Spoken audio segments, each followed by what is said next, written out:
God loves girls and God loves boys. This is a truth we need to be sharing with our little children.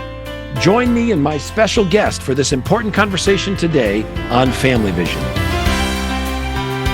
Hi, my name is Rienow. Welcome to Family Vision, the podcast from Visionary Family Ministries, strengthening families through practical, encouraging, and real conversations.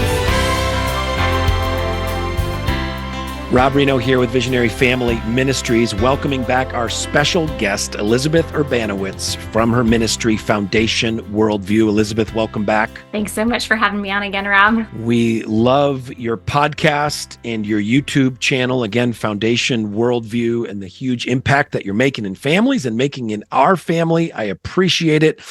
And we're continuing a conversation about how to talk to our littles, late preschool, early elementary, how to talk to them about manhood, womanhood, gender, marriage, family.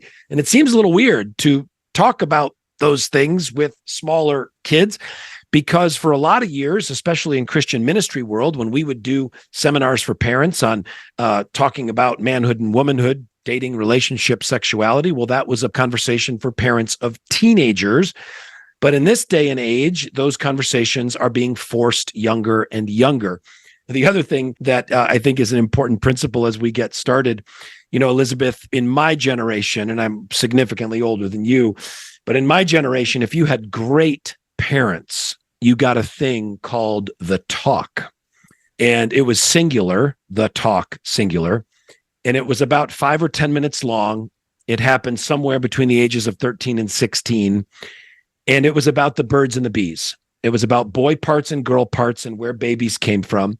And that was the only conversation, those 5 minutes, the only conversation that a parent would ever have with a child about human sexuality, manhood, womanhood, family, etc. I'd like to suggest, and I think all of us, and that, again, that's if you had great parents. The majority of kids, even in the Christian church, didn't even get that talk singular. But I think we can all agree that this subject warrants far more than a talk. It warrants talks. In fact, that's one of our favorite resources on this subject from Barrett Johnson, a book called The Talks, plural. Would encourage all of our listeners to pick that up. But not only do we have to have multiple conversations, but these conversations now have to start in the early years to help our kids understand the goodness and beauty of God's gift of manhood and womanhood. So with that introduction, we need help. How can parents and grandparents start to have these basic conversations, basic truth conversations, biblical conversations in these early years? Yes, well, you just set it up really well, Rob, because you were talking about in the teenage years having this A talk. And the teenage years are awkward enough as, you know, bodies are changing and hormones are changing and even relationships between parent and child are changing. When you start to have these conversations with a 4-year-old, a 5-year-old, a 6-year-old, the one thing you need to remember as a parent is you are the only one in the conversation who's feeling awkward. Kids that young do not feel awkward about talking about these things. And so that's one of the beautiful things. And I think how we approach these conversations and the tone that we set is so important, because if we're thinking about talking with our children about something really uncomfortable, like pornography, which we talked briefly about in the previous episode, a lot of times we might think like, okay, we're going to have to sit down with our child. It's going to be this serious conversation and we're going to tell them how serious this is. And, you know, these bad things that people do, where we just need to have a mindset shift. And first we need to think of, okay, what is the positive biblical theology behind this? That God has designed us as male or female and that is so good. And so that's the first conversation we need to have with our kids. Just take them to Genesis 1:27, which talks about God creating us in his image as male or female, and talk about that is so good. And then the next conversation we can have with, before we actually talk about pornography or bad pictures, we can talk about what are all of the good pictures that we have in our house. And we can even walk from room to room and talk about, oh, this is the picture of you when you were a baby. I love this picture. This is a picture of mommy and daddy when we got married. And this is a picture of when we went to the beach last summer. And then talk about how there's so many good pictures. And then say, you know what? Because of sin, not all pictures are good pictures. And then say, you know what? Sometimes what people do is they'll take pictures of people without enough clothes on, or they'll take pictures of the special parts of our body that a bathing suit covers. Say, these are bad pictures. And then switch the focus again to good pictures. What are the good pictures that we love? And focus on the good pictures. Just give our kids a basic game plan for, what? Sometimes you might see a bad picture. And if you see a bad picture where people don't have enough clothes on, that might make you feel really scared or feel really embarrassed. But if you see it, I need you to do 3 things. The first thing is I need you to stop. And you need to stop whatever you're doing. The second thing is you need to run. You need to run away from that picture and run to mommy or run to daddy. And the third thing you need to do is tell, and then practice that over and over. Stop, run, tell. And then bring the conversation around to good pictures again. Let's think of what are some good pictures that we can take on mommy's phone right now or daddy's phone right now. So if we have this positive mindset, and we think, first of all, okay, what has God designed that is good in this? And that's what we need to focus on first. And then how, in a very developmentally appropriate way, can we prepare our children for this without overexposing them, without causing a lot of fear? And then how can we wrap it up with God's good design? And we can do the same thing if we're wanting to talk about transgenderism. Again, we can start with Genesis 1:27, with God designing us as male or female. And we can talk about, you might be a girl who loves doing ballet and loves pink and loves sparkles, or you might be a girl who likes going outside and jumping on the trampoline and playing softball. It doesn't matter what you like to do. Your body is what reveals the truth about whether God made you a boy or a girl. And then you can just celebrate anytime your child does something. Oh, I love the way you build those Legos. You are a girl who is great at building Legos, or you are a boy who is great at building Legos, and just continually affirm how God has designed them as distinctly male or distinctly female. And we don't need to explain everything that it means to be male or female, but we can say, just the basics, that God designed you as a girl or God designed you as a boy. And that is so good. And then after we've laid that positive biblical foundation, we can say, what? Because of sin, sometimes feelings can trick us. So say, because of sin, sometimes our bodies might reveal the truth that we're a boy. But our feelings, we might actually start to feel jealous of girls and feel like we want to be a girl or we are a girl. But when that happens, that's just because of sin. Our feelings can trick us. So just to explain it in that really, really basic way. And then for little ones, for everyone who's listening who has raised a child under the age of 6, you know that you have to prepare little ones not to let everything that's in their mind come out of their mouths. I saw this as I was creating this God's Good Design curriculum. I was at Chick-fil-A with a friend, and she has 2 sons who were 4 and 5, and they were playing in the play place. We were chatting, and her 4-year-old all of a sudden runs out of the play place, opens the door, and in front of the whole restaurant screams, "Mom, someone in here does not know Jesus.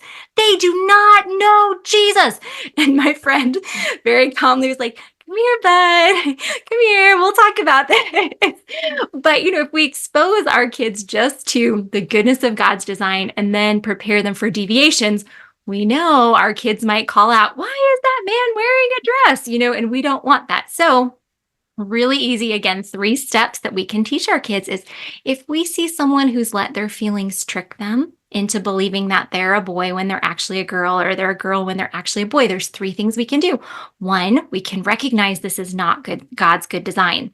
Then 2, in our minds, we can remind ourselves of the truth. And with little ones, we have to practice this. So the way that we would remind ourselves of the truth is in our minds, we would say, God designed us as a boy or a girl. God's design is so good. And you have to practice this so that they actually say it in their mind. And then 3, the third thing we do is we be kind. We are to be kind to others. So we recognize this isn't God's good design. We remind ourselves of the truth, and then we're kind. So I think if we can just take some really basic steps to lay out the positive biblical theology, and then introduce our kids to some of the basic deviations, we can prepare them to understand the goodness of God's design and also encounter the deviations that they're going to find in culture and may one day, even find within their own hearts. Well, I appreciate all those practical things. Some of the other things that I think are helpful in these early ages, you had mentioned some examples when we see inappropriate images for our kids to see how we handle that. So if we're watching a TV show and a commercial comes on with bikini-clad ladies or mostly naked men or whatever it might be, that we look our eyes away In other words, that they see us making a choice to not put those images in our minds, even if we don't even have a conversation about it, or even if we're not like jumping up and changing the channel, but just them seeing us as mom or dad set an example of bouncing our eyes. I appreciated too, you said to encourage your kids that when they see things that are inappropriate to come and tell you. Been so proud of my late elementary school son, where there have been situations, and it always happens at bedtime. So he's in bed. I've prayed for him and blessed him. I'm walking out of the room, and every now and then it'll be, "Hey, Dad, yeah, I saw an inappropriate commercial today," or something popped up on the iPad that wasn't good for me to look at, and I just want you to know that I saw that, and I tried to bounce my eyes, but I wanted to make sure I told you. I've just been overwhelmed with gratitude for the Lord and gratitude for my son, who had the courage to tell me that, and to be able to go to him and say, "Thank you, thank you, thank you for having the courage to tell me." I didn't have anybody. I had an atheist dad, and it was weird talking to my mom about it. I could have talked to her, but that would have felt weird. And so I didn't have any Christian man in my life who I could honestly say, "Hey, I saw something," or "I'm struggling with this part of my thought life." And for me to be able to just tell him, "I love you and I'm so proud of you. Thank you, thank you, thank you for doing that. Let's pray together right now, and we can face into whatever temptations that we could deal with. And listen, as you go through your teen years coming up, I am always with you. Your older brothers are always with you." I'll tell you a funny story. We were in the mall. We were up at Mall of America, and I was with my two youngest boys, so late elementary and mid elementary. And we're walking through the mall, and there's Victoria's Secret on one side of the hall.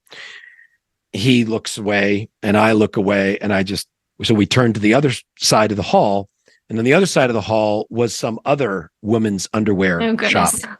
So both sides were just completely packed with those pictures and mannequins, which we will not describe.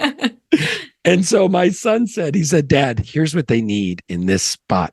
They need to release bees so that people will run through this part of the hallway and not see this stuff." I'm like, "That is perfect. I agree. We will release bees at this point of the mall." But it was just a very, very funny conversation. I love that. And I think what you're hitting on here, Rob, in the examples that you just gave, is something that you and Amy talk about so often, and that your ministry is focused on, really turning the hearts of the fathers towards their children and making sure that our children feel safe to share their hearts with us, so that underneath of all of what we've been talking about today, there needs to be this strong relationship with our children. That if we don't have this strong relationship, we can't expect that they're going to come to us with their questions, or that they're going to come to us and share with us, when they've encountered something that they know goes against God's good design. So that's where I think, really what you and Amy are seeking to do just really undergirds this whole conversation. Elizabeth, tell people how they can get connected with Foundation Worldview. And then I want you to tell us about this new online course that's coming, God's Good Design. Yes. So if you go to foundationworldview.com, that's our website, and you can find all of our resources there. You can also find information about our upcoming curriculum for children ages 4+ called God's Good Design. It's a 30-lesson video curriculum that you walk through with your children to just lay this positive biblical theology and just introduce them, as we've discussed, in very developmentally appropriate ways to some of the deviations from God's good design and how they should respond when they encounter those deviations. And for your listeners, Rob, if anyone is interested in that curriculum, if you use the coupon code VISION, you can receive 10% off a family license to our curriculums. That is great. Okay, so the coupon code is VISION for Family Vision listeners to get 10% off? Correct. That is fantastic. And I also want you to take just a minute and tell people about your YouTube and your podcast, Foundation Worldview, and the sorts of things that if they were to go check that out, what they might hear. Yeah. So on our YouTube channel, we have the video version of our podcasts and webinars. And in our podcast, what we seek to do, we try to keep them under 20 minutes, similar to this podcast, just to make it really parent friendly for busy people on the go. And we answer questions from parents about how to get our kids to think critically, how to help them understand that Christianity actually is true. So if you check out our YouTube channel at Foundation Worldview or our podcast on Apple Podcasts or wherever you're listening to this podcast, you can find those resources there. I love it. Elizabeth, thank you for giving us your time.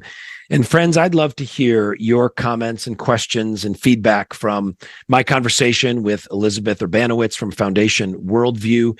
You can email those comments to us at podcast@visionaryfam.com. More importantly, we'd love to hear prayer requests for your family. We've raised a sensitive subject, and especially if you do have those teenagers or adult children who may be struggling in some of these areas of manhood and womanhood, and you need a confidential place to share some prayer requests, you could send those to us also at podcast@visionaryfam.com. We want to come alongside you and help your family follow Jesus every day. We'd also love to see you in person. We have got Visionary Family conferences at different regions around the country, and I'd love to have the chance to meet you face to face. Please go to our website, visionaryfam.com, click the events button, find out when we are coming to your part of the country. And as always, I look forward to our next time together with you on Family Vision.